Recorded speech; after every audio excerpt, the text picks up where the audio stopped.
A Lincoln County deputy has been dispatched to Area 51 in this extremely rare footage. Not only does it show the camo dudes talking and they never speak to anyone out there, but in this never-before-seen footage, you'll also see them talk about how they handle trespassers. Many people believe that lethal force is authorized and trespassers on the base are shot. So, let's see what happens. How are you doing? What's that?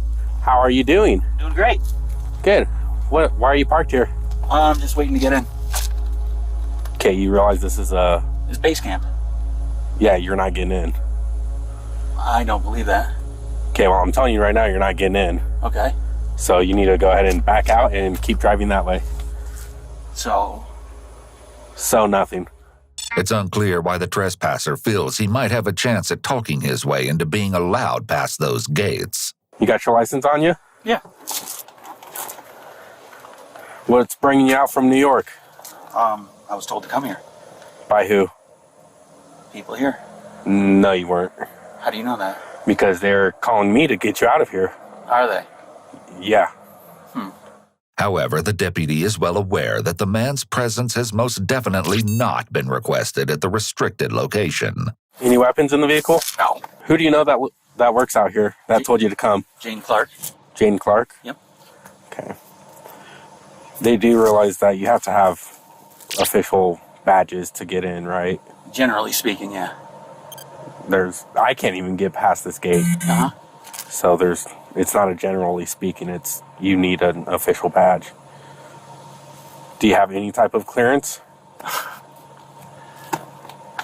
Take that as a no. No, you can ask Jane Clark. One must wonder who this mysterious Jane Clark is. Well, I don't know Jane Clark that works out here, so. Okay. But Jane Clark is just one of many. In fact, according to the man, several individuals have requested his presence. I also know Stacy Phillips, Dana Soriano, and Chelsea Strange. Okay. Well, either way, you're not getting past the gate. Uh-huh. So I'm going to need you to go ahead and start backing out while I get your information in the computer. Uh-huh. And then once I'm all done, I'll give you your license back and you can keep driving on that road. But the trespasser is clearly opposed to the request.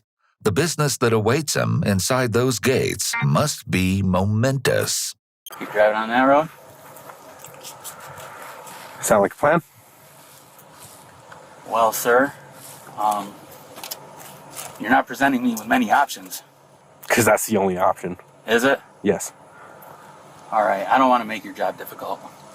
Okay, I appreciate that. And I don't want to ruin your stay. I mean, I'm sure that's a long drive from New York. It is. The deputy switches gears and focuses the conversation on the trespasser's identification. When did this picture come out? You look like you were a young buck about ready to... Did you serve in the military? Nope, not yet. No. At this point, security from the base open the gate, apparently to see why the man isn't leaving the premises. Apparently, someone must have failed to communicate that they'd sent the man an invitation to visit the base. The security briefly talks with the deputy, but the content of the conversation is kept confidential. You got all that? Do I got all that? Yeah, the registration and proof of insurance. Let me see here. I'm not sure I do. Hold on. Glove box. There you go. What's this? Insurance? Yeah. Registration. Do you have the insurance on your phone or anything? Insurance on my phone. No. Are you sure Mike Hadley doesn't want me down there? I mean, I'm his grandson.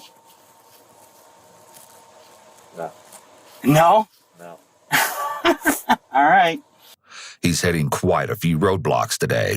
A poor excuse for a warm welcome. After all, the trek from New York to Rachel, Nevada is quite a distance. And then I'll be able to get his insurance information off my computer. Can you? Yeah. What do you need for that? Just his plate, Okay. which we already got, so Okay. I'll just go get his information if you're good with that. Yeah. Okay. The deputy heads back to his vehicle. Once inside, he's able to track down the man's insurance policy information after completing a few phone calls. Several minutes later, the deputy approaches security. Here's his insurance. Awesome. Thank you. Then, security raises an important question. Are you gonna conduct a search of him, or? It seems the deputy hasn't yet pondered the idea. We were told to leave it up to you. Okay. If you wanted us to do it, if you want to do it, or just leave it as is. I'm thinking just as is. Okay. Just get him out of here. Okay. Get him sent wherever he wants to go, other than here. Likely a decision intended to prevent the already strange situation from escalating. The question about conducting a search is interesting, in that the hesitation is probably because the deputy isn't sure if a search of the vehicle would be legal. It's unclear if there's probable cause to justify a search, as the general rule is that police can search a vehicle without a warrant, but only if they have probable cause to search it, such as a fair probability that contraband or other evidence of a crime is currently located inside the vehicle. Various administrative tasks are performed by members of security. Are you going to issue a citation? Yeah. Is it already printed? Not yet. I just got to go back and print it out and then... However, the deputy engages in a frustrating battle with his mobile citation printer. What in the... It's clear at this point that the deputy is going to cite the driver.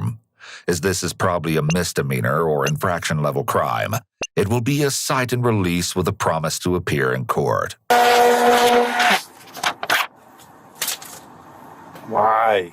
At this point, the deputy has been troubleshooting his citation printer for quite a while. A police stop can only last so long as necessary to investigate any potential criminal behavior, and then to cite and release or arrest the individual. At this point, it's possible that the detention is pushing up against those acceptable boundaries, which would convert this into a Fourth Amendment violation. This may be disputed in court should the defendant choose to do so.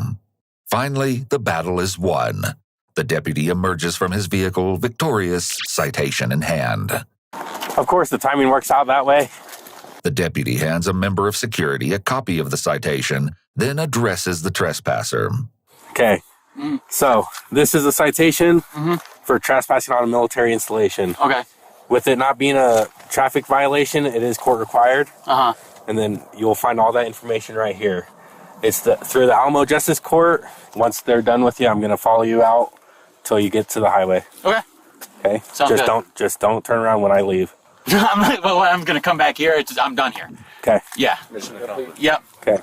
Because if I see you again, I'm just taking you straight to jail. Yeah, that's fine. No, I'm good. We're Okay. all relieved. Big swell of relief. We're done on our end if you want to escort him out. Awesome.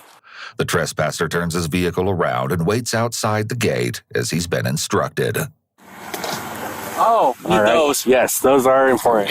Yeah. So, Apologize. Yeah, no problem. All right, brother. You take care. all right, man. Like I said, I'll just follow you out. Okay, cool. And to the relief of all involved, especially the trespasser whose demeanor has drastically changed over the past hour, the encounter is concluded without incident.